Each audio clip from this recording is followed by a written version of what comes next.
Yes, sir. So we could make up a saying that's something like, looking for use and value when you go for the truth is like trying to do a science experiment You could. and insisting on the answer. Or you could, like the very first day in the EMB. You can't base your Certain consideration, on value or usefulness.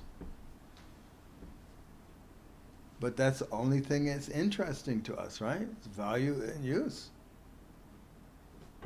But you can see how, just objectively speaking, or whatever, that you can't grasp it.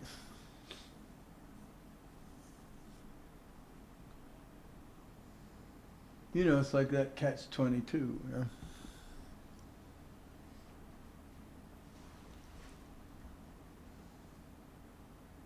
You know what catch-22 is?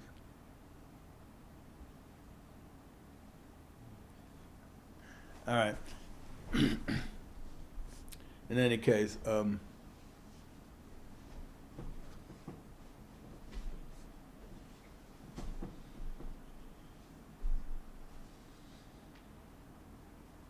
if you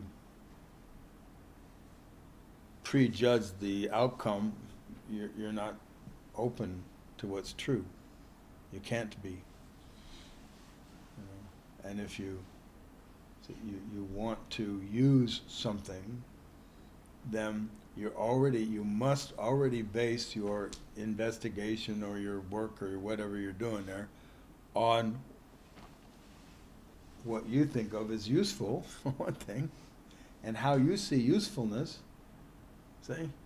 And then if you're trying to, get to something and it has to be useful, then you can only see in the domain that you already live where things are useful and how you see them as useful, right?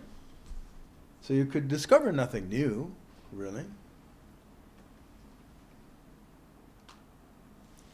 Yeah, and then when you grasp the truth, you see, it's a different domain than that. It's like that old, why is my hand stuck to my face? See, and if you keep asking the question, why is my hand stuck to my face, without realizing you're assuming that my hand is stuck to my face, right? And if the fact is my hand's not stuck to my face, see? So you can't get at that while you continue to assume your hand is stuck to your face. It's just kind of one of the mechanics of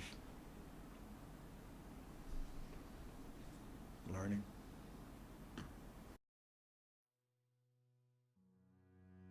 Thanks for watching.